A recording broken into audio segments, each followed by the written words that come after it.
Okay, I'm ready. May I have your attention again?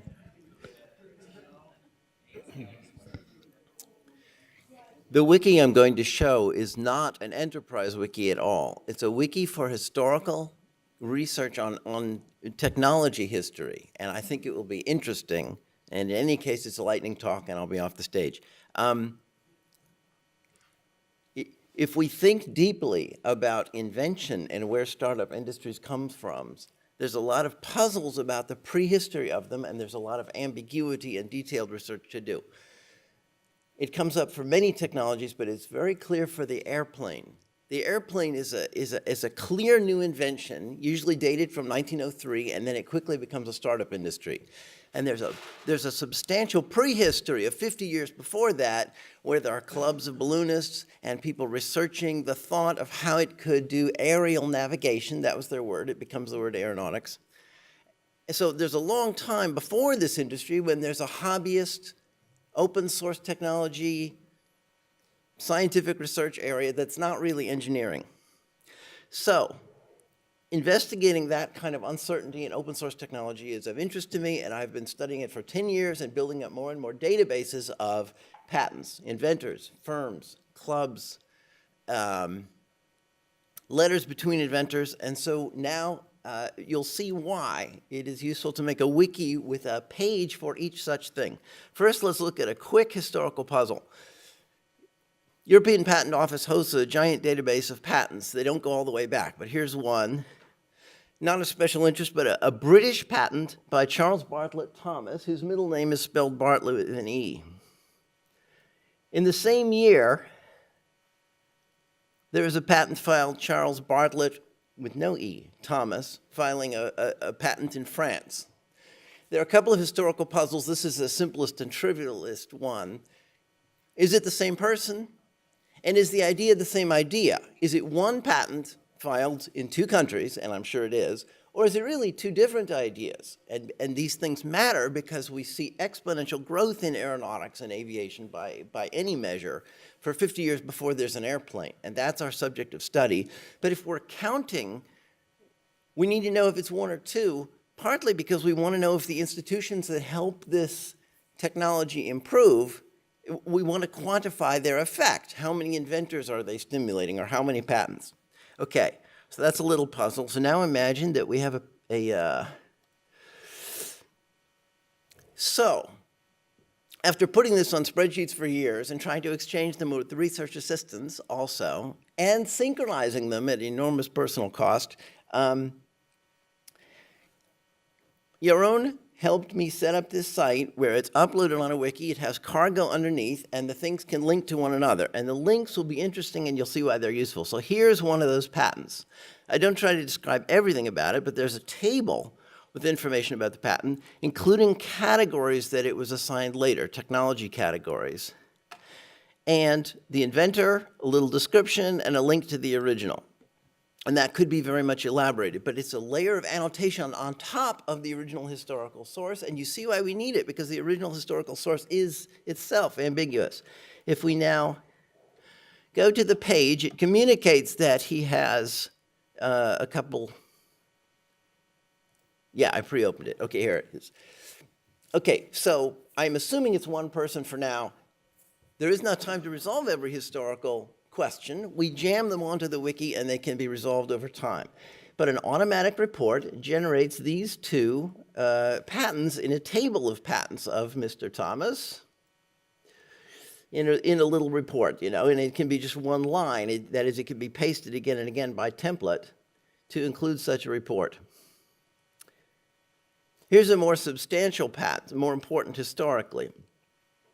And there's, you know, a book that it refers to, but there could be many, many footnotes describing what it links to. And there are several places where it's linked. One question about a lot of these patents is, are they really about aeronautics? For example, an engine is really at that time oriented toward a car or an airplane, but it might also be useful for an airplane. So these are, I meant to say railroad and car, yeah.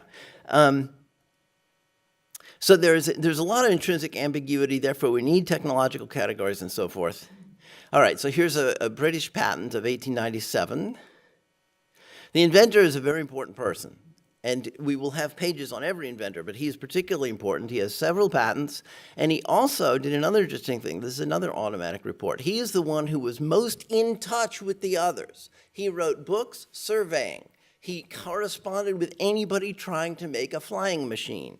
So each of these is a page about a letter that is known from some historical source. They're not filled in, but the idea would be track those one-on-one communications. If you imagine a giant graph, these are edges on the graph, and there are also common pools of information coming out of, and there will be a substantial table of publications, but there's also, publications are addressed to everybody. A letter is addressed to one person. So let me see, what did I mean to say next? I mentioned patent classifications.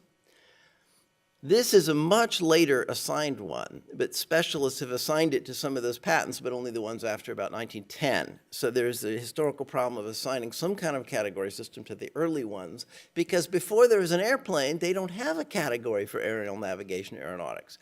In fact, because it derives from ballooning, the French classification comes from navigating or floating through a stream, and so marine, their category for anything that looks like an airplane is actually associated with ships and floating objects. In the German category system, anything that looks like that is categorized under sport. So, like other new technologies, it's very incoherent at the beginning. It's spread out. The coherence comes later when we know the thing we want has fixed wings and it navigates like a soaring bird. Anyway, for a patent category system, these are hierarchical, so it's enclosed within another category to which it is linked. It has subcategories, and it has informal names and parallels in other category systems, and we can get an automatic list of the patents in that category system and a discussion of what this category is really about, what it means.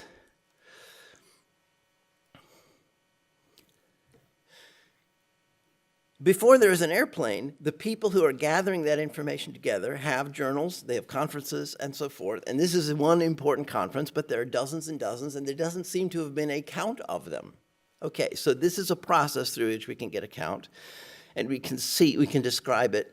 And this particular conference is notable, so it may have an encyclopedia entry, but a lot of these conferences are of no great importance. Their importance has to be here on a specialized wiki. And here we see a link to various people involved. So this is another way to think about who's making a contribution. There's people patenting, there's people publishing, and there are people organizing conferences. So again, we go right back to Octave Chanute if we click there. And then there are clubs, which may or may not host a conference. Here's one, and it has also a concept for it being an organization. That is, this too is a concept in the semantic wiki, which can link to others. And these will be links to inventor pages or person pages. Yeah, here's a more important one historically with many, many, many historical sources. It isn't fleshed out and filled in, but this is one of those that leads to those predecessors of the airplane. And then after there's an airplane, about 5 years later, there's a startup industry. And we don't seem to have a real count of the firms, but there are something like 25 new ones a year from 1908 on. A real boom and an explosion in patents at that time also. So this is another kind of organization to be filled in with information that is semantic and information that is wiki-like and an automatic list of patents associated with this firm. Okay, that's what I wanted to show. Thank you. And I'm interested, anybody who wishes to follow this kind of thing up, I would like to work with. Okay. Any question?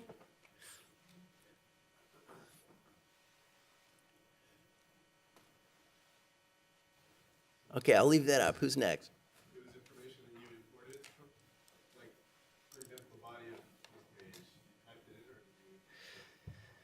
in, or I've had multiple research assistants developing it. This one I didn't write at all. So it comes from, yes, a couple of research assistants who edited it. Oops.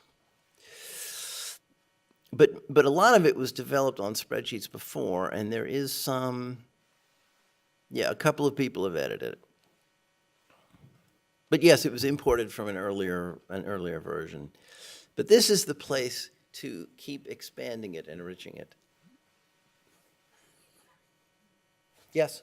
Maybe I missed some context earlier, but is this something you're doing as an academic exercise, or is this setting in which you're using this? Academic, a fundamental research on what does innovation, invention, startup industry look like. Because they're often studied, I work for an economics agency, so the thing becomes an industry and then we track it. But where did it come from? And why are there certain countries, the countries where this is happening, Germany, France, Britain, US, why there? I mean, there was some kind of aeronautics in China earlier, okay, but this is the place where it becomes an industry. There are certain institutions that make that happen. We talk about how we want to encourage those institutions. One is a conference. This conference is that kind of thing. Something great can spring out of here, and people will have forgotten that there were a whole string of conferences where it was worked out. And what they remember is that the Wright brothers made an airplane and it actually flew.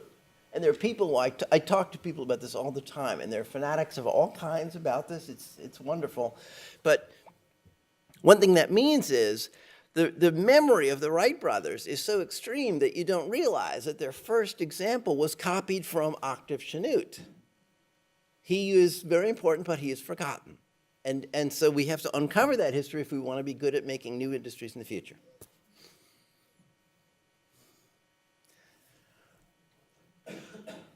Any more? Okay.